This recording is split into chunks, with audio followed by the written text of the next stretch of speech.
Hello, you're watching Avenue X, where junkie and good storytelling shares her thoughts, knowledge, and occasional weird ideas on stories and how they're told. If you've watched my Tuesday video, well, this is the first Blind Box Thursday video, and it happens to be very uneventfully a normal drama review on a drama that is ongoing. I simply cannot wait for another week to talk about this drama. A Dream of Splendor 梦华录 is a 40-episode drama that's being aired on Tencent right now. It is directed by Yang Yang, written by Zhang Wei, and led by Liu Yifei, Chen Xiao, Liu Yan, Ling Yun. Although this drama has only aired 4 days consecutively in the first week, it very quickly climbed to the top of Chinese drama's popularity list. I've watched the first 14 episodes of this drama, and I'm very happy about it. It is by no means a perfect drama, but I think I'm looking at a very, very nice June. I'll give it a 2.5 goldmine rating. It is a revengeful, inflated rating, but I think, who cares? We just want to look at pretty people, and finally we got pretty people on screen dressed up.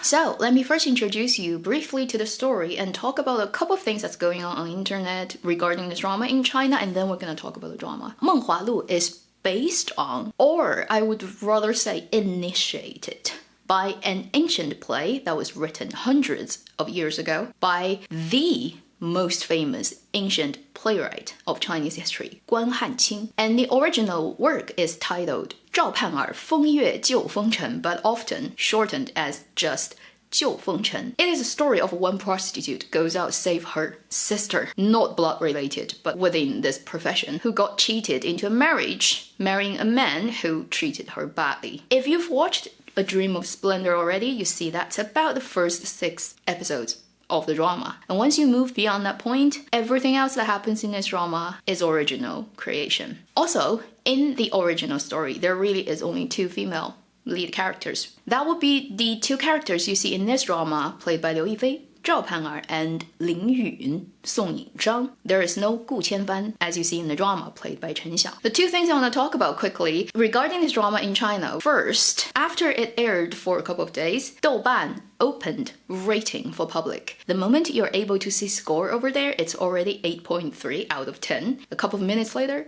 8.5. A couple of minutes later, 8.7, and it eventually hit 8.8, and Douban locked its rating so that you are no longer able to change the rating, no matter how many people rate afterwards. By that point, there's already over 200,000 votes submitted from Douban accounts. Is that too high a rating? I think it is. The more reasonable rating for this drama probably should sit somewhere between 7 and 8. So 8.8 definitely is inflated, but I understand why people do that.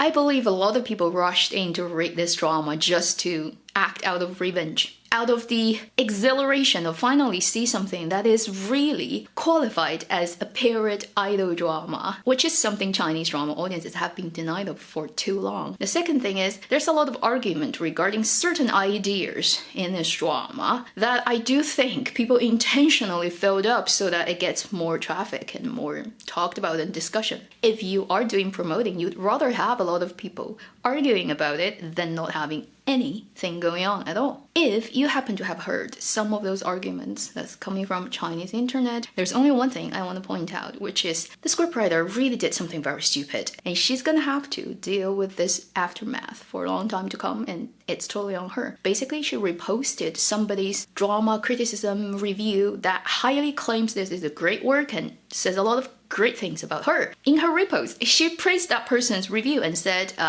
she agrees with the stuff that the article says. Unfortunately, the article does contain something such as the original work of Jiu Fengchen that was written hundreds of years ago was backward, was left in the old time of feudal society, and now we're in 21st century, in a way implying the current work is better, which is absolutely ridiculous. Here, just a little bit information on this original author, Guan Hanqing, who, if you go to Chinese proper schools and learn Chinese from textbooks, you would have come across his works, and he's widely regarded by literature, by Chinese history, as the greatest playwright in Chinese literature history. So if you have to find an equivalent in English-speaking world, that would be Shakespeare. I don't understand what is going on with this scriptwriter. She's gone mad, basically. And her work is not better. Okay, not the same thing. There are already mistakes that's made in the lines written in this drama that shows she is very not well educated in Chinese classic literature, and if you've watched Word of Honor, you may be able to spot it showed up in this drama again, but used wrong. So much so for I'm better than Guan Hanqing, hey? So these are the two things that's not exactly about the drama itself, but it's promotion. And if you work in the industry, you know, a huge part of the budget of a drama is allocated to promotion if it's real production. And that's how it works in this world. Now, let's talk about the drama itself. I thought it's gonna turn out to be this type of drama with this type of vibe and this type of performance. Everything I got was better. Certain parts are far exceeding my expectation. So I want to just first talk about a couple of things, not necessarily being the negative points of this drama, but a more realistic look on it. Don't expect it to be a masterpiece of storytelling. It's not gonna have golden lines written in every conversation between the characters in every scene, but certain scenes do have very well written lines. Don't expect this to be more than a relatively well-made, pretty, production standard, everything considered period idol romantic drama. It does include a little bit of wuxia fighting, but it's not a wuxia drama. Don't expect masterpiece of choreography. It does include some court drama politics of ancient Chinese society, but it is not 大明王朝1566. It is not even Nirvana in Fire, so don't expect super make sense, logically tight things with this drama's depiction of court of emperors of the Chinese scholar and officials system. Think of this drama as a romantic love story led by very pretty people dressed in the Song Dynasty style. And that's about it. Now let's talk about what's great about this drama. Number one is, finally we see some normal people in a period drama from China, who are not super soldiers, gods among men walking, or literally gods, easily live 10,000 years long, and the only thing they care about is falling in love. Finally, we got a drama where people still look very pretty, dressed up, but not having superpowers. And their worries, and their happiness, and their dilemmas are all human ones, not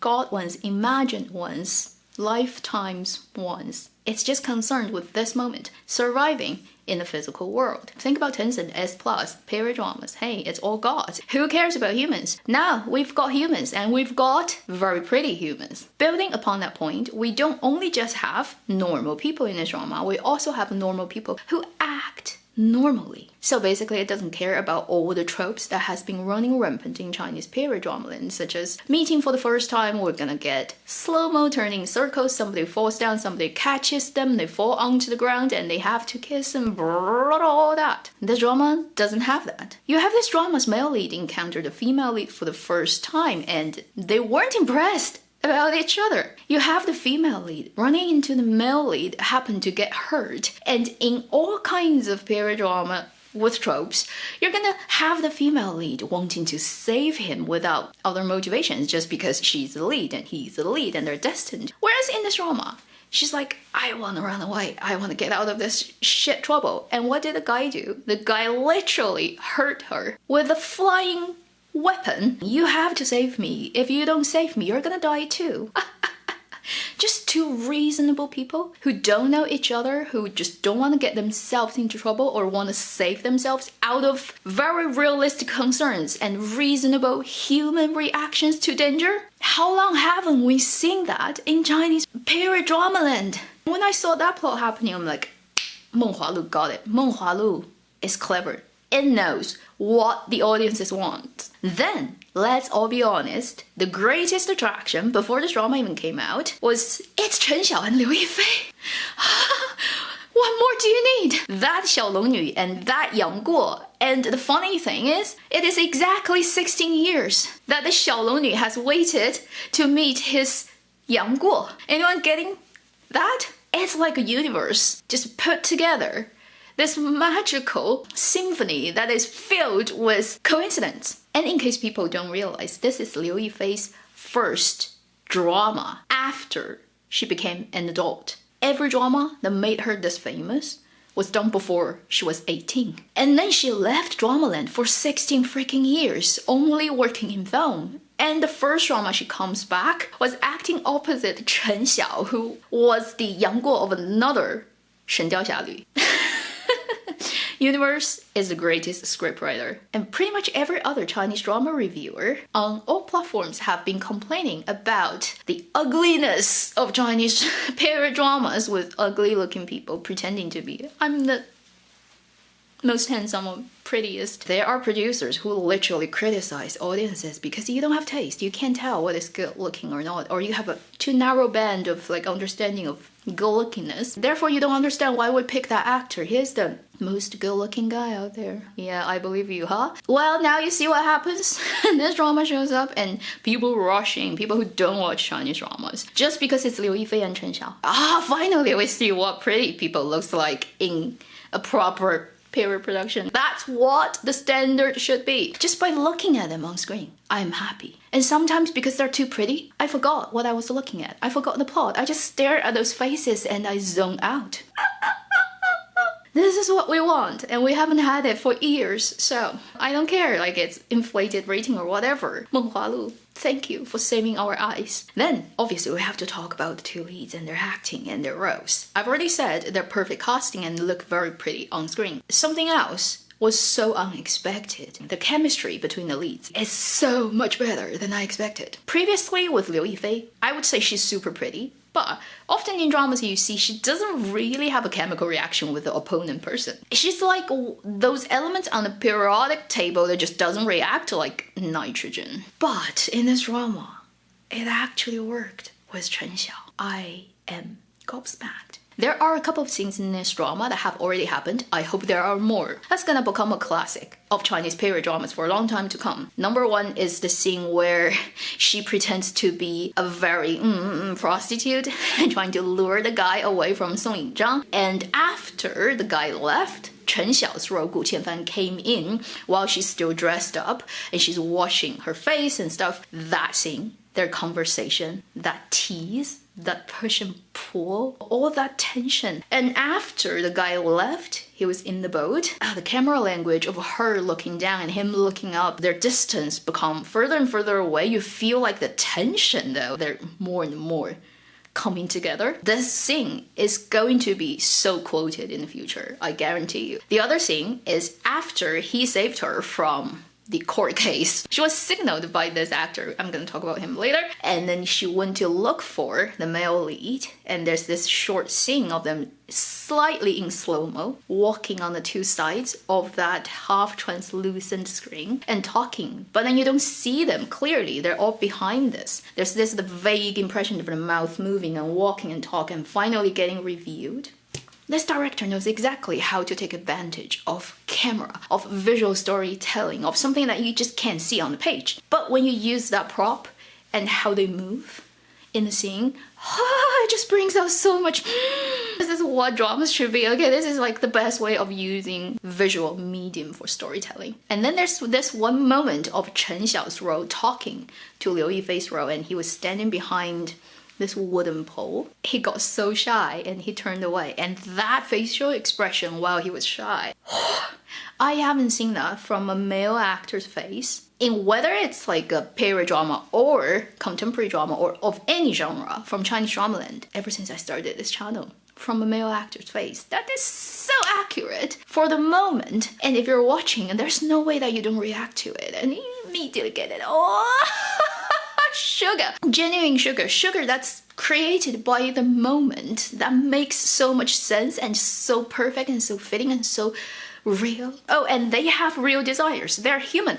They're adults also. They're not like those like teenager characters pretending to be in love, romantic, sweet and cute, but there's no real chemistry. There's no animal desire. There's no traction. Sex drives. There's nothing in those crappy dramas, but in this drama, this is how adults do things, you know. And they happen to be so pretty. It makes everybody as a little deer in their heart. Hop, hop, hop. So just for that one thing, it has beaten the other period idol dramas I've seen in years. It just feels so good. Then to add on that point, this drama also contains a couple of supporting roles I really like. unique. For example, Guan Yunpeng, the voluntary servant of our male lead character. If you don't know about him, he was the lead of a short video platform exclusive series of ridiculous dramas where he played the character Long Wang, Dragon King. Don't worry about what it is if you don't know. But he was so popular and he had this I can't do it expression that is so iconic. Didn't expect he would show up in this drama, and he actually acted really well. And a lot of people didn't realize it's him until they got reminded. Oh my god, it's him? Wow, we don't know. He can be such a proper actor. He's a really well-trained actor. His lines are perfect delivery, and he really can do the comic timing of his role. Also, this drama has the actor Dai Xu, who I've noticed ever since Burning Ice, and he's one of those actors who can play anything. He can be in a serious crime drama as the bad guy who is so bad you hate him to his bones. He can be the proper hero, as you see in the drama Rebel, and then he can be comic relief. He's such a funny comic relief in this drama, and that classic thing he did was his wooden sword, where he did this. Has become the new meme and chatting gif on China's internet now, and I cannot wait for the further development of his role too, because I think, based on the trailers, you're gonna love his role more as the story progresses. Overall, A Dream of Splendor is really a dream of splendor. Thank you for finally giving us that. After so many years of suffering crappy stuff that doesn't deserve people's attention, and as a reviewer you feel, at least I should try to see the positive in everything. Be kind and generous and hopeful. Well, now like a proper thing comes out and you're like, I worried so much previously. What's the point? Crap is crap. Crap just deserves getting beaten and give ways to good stuff. But before I leave, I want to emphasize this is definitely not the greatest drama out there. And the two leads, they're not the greatest actors out there. Honestly, there could be actors who are much better, but somebody who can act better than them but also prettier than them, where to find them? I don't think Dramaland has this kind of people right now, so like you have to make do with it. This is the best you're gonna get. I am already satisfied. I am gonna stick with this drama and I'm gonna watch it till the end. And I made this yesterday because I was inspired by this drama, and I looked at how they designed the hair ornament, which actually is very designed in this drama, and I think they spent quite a lot of time designing it, making it. This is not exactly any copy of any hair ornament that the characters wear. I get the feel of it. I extract its spirit. I don't know if I'm gonna make another video on this drama, depending on what happens later. Thank you for watching Avenue X. I hope you've enjoyed this video with me standing so that you can see more of my costumes and proving that I have legs. Please take care, and I'll see you in my next video. Meanwhile, live long and happy drama watching.